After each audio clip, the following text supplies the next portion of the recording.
everyone, welcome to my channel. And today, baby, listen, I'm going to show you how to make the most delicious, the most moist, the most who made this cornbread stuffing that you ever had in your whole entire life. I'm not playing with you today. Stay tuned because you do not want to miss this. Your Thanksgiving is about to be elevated. Stay tuned.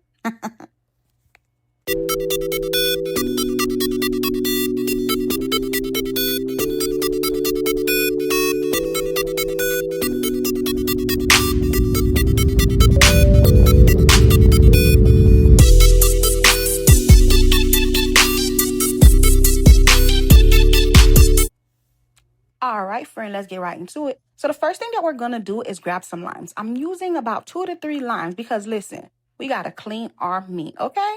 I'm using 4 leg quarters today, and I'm going to go ahead and give those babies a good cleaning. They always seem to have this excess blood on them, and friend, we do not want that business, okay? So I'm going to go ahead, I'm going to take my time, and I'm going to remove that from each of the pieces.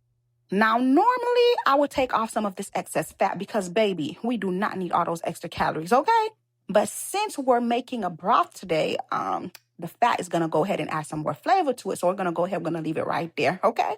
We're going to go ahead, we're going to maneuver all around the chicken, clean it real good, and give it a rinse about 2 to 3 times until the water runs clear. All right, now set it to the side. Move on to the vegetables. First thing we're going to do, we're going to need a whole leek, okay? Go ahead and clean it really well because, baby, leeks be holding on to dirt like it's rent money. I'm trying to tell you. Clean every layer. Take your time. Once it's clean, fold it up and go ahead and tie it with a butcher's twine. Set it to the side. Next, grab 3 carrots. Use your potato peeler and clean them up real nice. Then go ahead and grab some celery. Clean them up too and chop everything up. The celery, the carrot, everything. Now assemble leg quarters, leek, carrots, celery, 1 tablespoon Better Than Bouillon, 1 whole head of garlic, 2 cubes of chicken flavor bouillon, 1 whole onion. I cut up mine into 4 pieces, parsley and thyme tied together, 3 bay leaves. And then for the seasoning, I added 1 tablespoon of adobo, 1 tablespoon rotisserie seasoning, 1 tablespoon black pepper, 1 tablespoon 1 tablespoon of salt. Okay,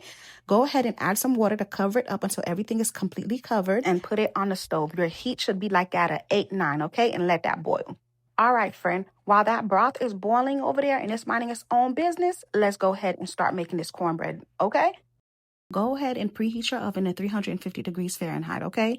Then we're going to go ahead, we're going to grab a cast iron skillet and pour 1/4 cup of oil. I'm using vegetable oil. Put that skillet right in the oven and let the oil get nice and ready. In a mixing bowl, add 2 cups of self-rising cornbread mix. Make sure that it says self-rising, friend, or you're going to be mad and you're going to be like, oh, Freddie, bald-headed self told me to do this and it ain't turned out too good. No, friend, your bald-headed self ain't listen, all right?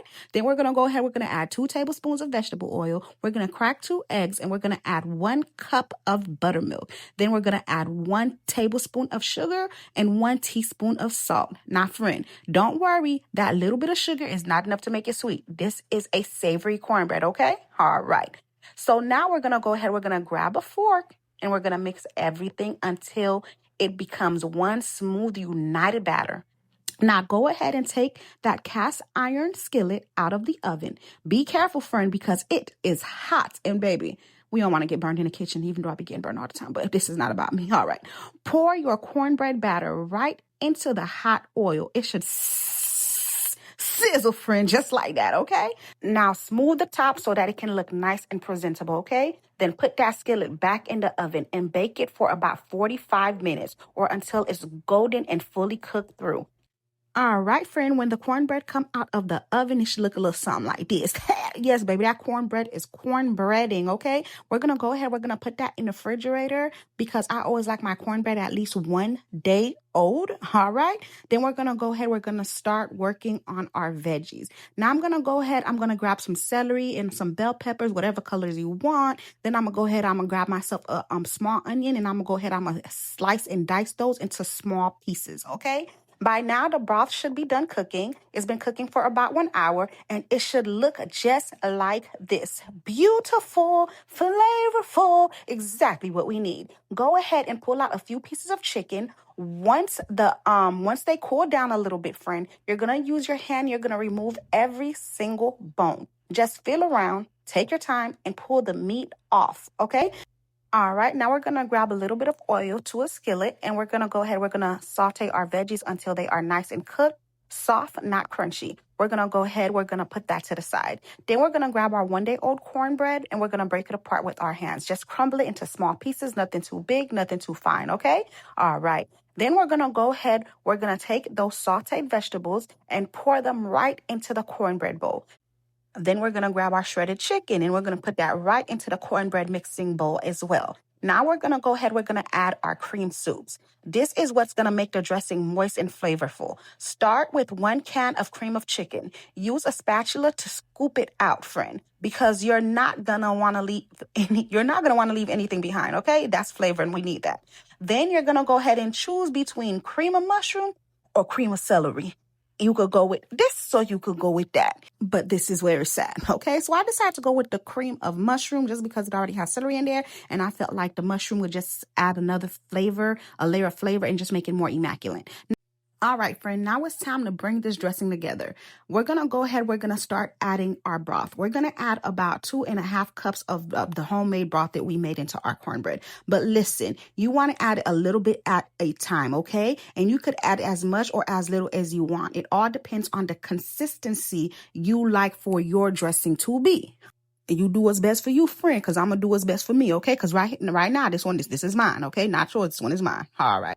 Now, I'm going to tell you what I added, all the seasonings I add in total, okay? In total, I add about 1 tablespoon of sage. I added about 2 teaspoons of ground black pepper. I added 1 tablespoon of Tony Creole seasoning. I added about 2 teaspoons of poultry seasoning. I added 1 teaspoon of ground thyme, okay? All right. You could add different seasonings to yours if you like. Whatever, baby. It's all about you. Like I said, this one mine. All right. Now, friend, once your cornbread dressing look a little bit something like this, yes, friend, I know you see it. That means it's oven ready, okay? It's ready to go into the oven, okay? You want to go ahead and pour the whole mixture into your cast iron skillet. Spread it out nice and even. Make it look presentable. Put the skillets in the oven at 350 degrees. You're going to leave it in there for 45 minutes to an hour until the top is golden and the edges are set, okay? And baby, just like that, it is done. Ooh, child.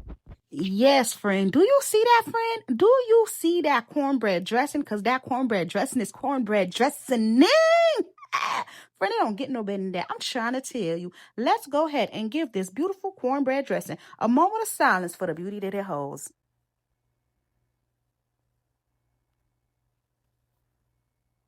Yes, friend. Yes. Oh, my goodness. Friend, look at that cornbread dressing. It is moist. Dry does not live here, okay? Dryness do not live here, friend. That thing is moist. It don't get no better than that, friend. After you make cornbread dressing like this, you will never make it another way. I'm trying to tell you. Thank you guys for watching. Don't forget to like. Don't forget to comment. And go ahead and subscribe to my channel for more videos. Bye. Until next time.